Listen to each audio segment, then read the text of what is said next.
નમસ્કાર મિત્રો, આજે અમારા આ વિડીયોમાં અમે તમારા માટે સફળા એકાદશીની વ્રતકથા લઈને આવ્યા છીએ। એક સમયની વાત છે જ્યારે મહારાજ યુધિષ્ઠિર ભગવાન શ્રીકૃષ્ણને અત્યંત મહત્વપૂર્ણ પ્રશ્ન પૂછે છે કે હે જનાર્દન, પૌષ માસના કૃષ્ણ પક્ષમાં કઈ એકાદશી આવે છે અને કઈ રીતે તેનું પાલન કરવું જોઈએ? કૃપા કરીને આ વિશે મને જણાવો। યુધિષ્ઠિર મહારાજની વાત સાંભળીને ભગવાન કેશવ બોલ્યા કે હે ધર્મરાજ, પૌષ માસના કૃષ્ણ પક્ષમાં આવનારી એકાદશીનું નામ સફળા એકાદશી છે। આ એકાદશીના દિવસે ભક્તોએ ભગવાન નારાયણના વિગ્રહની પૂજા અર્ચના કરવી જોઈએ। હું તમને સફળા એકાદશીની પૌરાણિક કથા સંભળાવું છું, ધ્યાનપૂર્વક સાંભળો। એક સમયે ચંપાવતી નામની એક સુંદર નગરી હતી, જ્યાં મહિષ્મતી નામના અત્યંત પરાક્રમી અને ધર્મનિષ્ઠ રાજા રાજ કરતા હતા। તેમને 4 પુત્રો હતા। રાજાનો સૌથી જ્યેષ્ઠ પુત્ર લુંપક હંમેશા પાપ કર્મોમાં લીન રહેતો હતો। સ્ત્રી દુરાચાર, જુગાર રમવું, બ્રાહ્મણો અને શાસ્ત્રોનું અપમાન કરવું, વૈષ્ણવોની નિંદા કરવી તે તેના માટે સામાન્ય કાર્ય હતા। તેના આ પાપ કર્મોની અસર રાજ્ય પર પડવા લાગી। એક દિવસ રાજા મહિષ્મતીએ તેને પોતાના રાજ્યમાંથી હાંકી કાઢ્યો।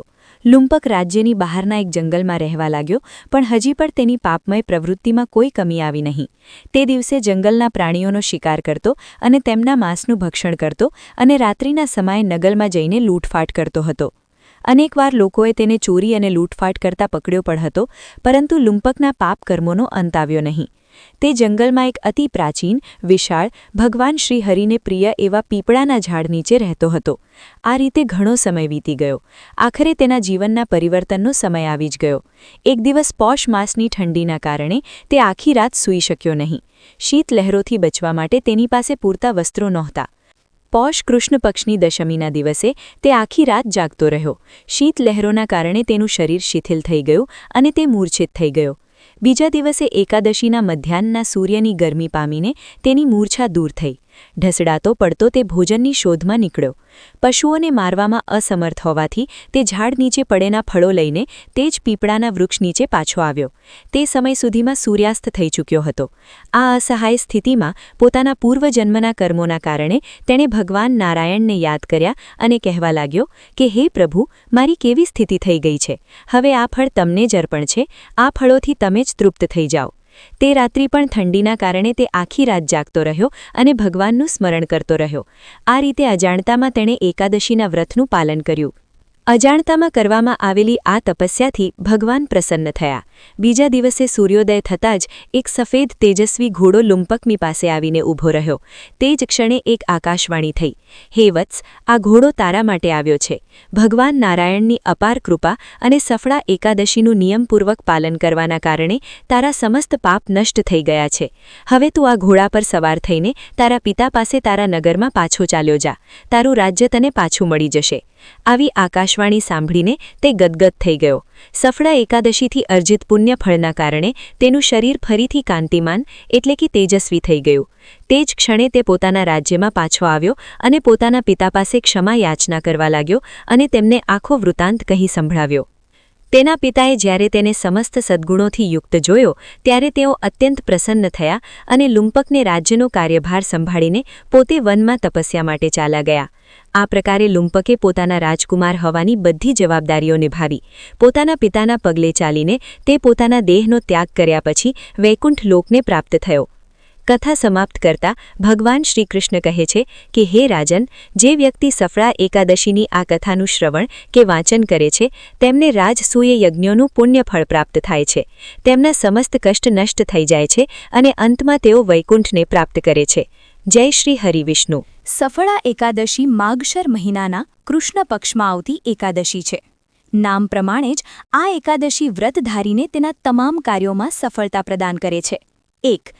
તિથિ અને સમય, અપકમિંગ ડેટ। ચાલુ વર્ષે સફળા એકાદશીની તિથિ આ મુજબ છે। સફળા એકાદશીની તારીખ 15 ડિસેમ્બર 2025। 2. પૂજા વિધિ। સફળા એકાદશીનું વ્રત કરવાથી ભગવાન વિષ્ણુ અને માતા લક્ષ્મીના આશીર્વાદ પ્રાપ્ત થાય છે। વ્રતનો સંકલ્પ। દશમીની રાત્રે સાત્વિક ભોજન લઈને એકાદશીના દિવસે સવારે સૂર્યોદય પહેલાં ઉઠીને સ્નાન કરો। સ્વચ્છ વસ્ત્રો ધારણ કરો અને હાથમાં જળ લઈને ભગવાન વિષ્ણુ સામે વ્રતનો સંકલ્પ કરો કે તમે નિષ્ઠાપૂર્વક વ્રતનું પાલન કરશો। ભગવાનની સ્થાપના. પૂજા સ્થાન પર ભગવાન વિષ્ણુ શ્રી હરિની પ્રતિમા અથવા ફોટો સ્થાપિત કરો. ષોડશોપચાર પૂજા. ભગવાનને પંચામૃતથી સ્નાન કરાવો. ત્યારબાદ તેમને ચંદન, તુલસીના પાન એટલે કે તુલસીદળ, ફૂલો, ફળ ખાસ કરીને નારંગી, ખજૂર, કેળા વગેરે, ધૂપ અને દીવો અર્પણ કરો. ફળ અર્પણ. જેમ કથામાં લુંપકે ફળ અર્પણ કર્યા હતા તેમ ભક્તોએ પોતાની ક્ષમતા અનુસાર નારિયેળ, સોપારી, કમળગટ્ટા અથવા અન્ય ફળ ભગવાન વિષ્ણુને અર્પણ કરવા જોઈએ. મંત્ર જાપ. આ દિવસે ઓમ નમો ભગવતે વાસુદેવાય નમઃ મંત્રનો ઓછામાં ઓછી 108 વાર જાપ કરવો ખૂબ જ શુભ માનવામાં આવે છે. રાત્રિ જાગરણ. શક્ય હોય તો આખી રાત જાગરણ કરીને ભગવાન વિષ્ણુના ભજન, કીર્તન અને કથા શ્રવણ કરવું. પારણા. દ્વાદશીના દિવસે વ્રતના બીજા દિવસે સવારે સ્નાન કરીને ભગવાન વિષ્ણુની પૂજા કર્યા પછી બ્રાહ્મણ અથવા ગરીબને ભોજન કરાવો અને દાન આપો. ત્યારબાદ શુભ મુહૂર્તમાં વ્રતનું પારણા કરો એટલે કે વ્રત ખોલો. 3. સફળા એકાદશીનું મહત્વ. સફળા એકાદશીનું મહત્વ આ પ્રમાણે છે. 1. સફળતાની પ્રાપ્તિ. આ એકાદશીનું નામ જ સફળતા સાથે જોડાયેલું છે. આ વ્રત કરવાથી વ્યક્તિને ધર્મ, અર્થ, કામ અને મોક્ષ એમ 4 પુરુષાર્થોમાં સફળતા મળે છે. 2. પાપોનો નાશ.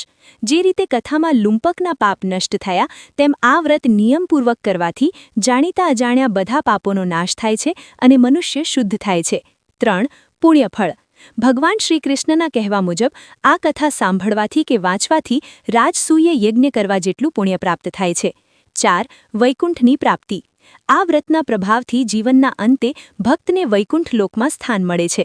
દર્શક મિત્રો, તમને આ વિડિયો ગમ્યો હોય તો વિડિયોને લાઇક કરી, કોમેન્ટ કરી, ચેનલને સબસ્ક્રાઇબ કરી દેશો. ધન્યવાદ મિત્રો.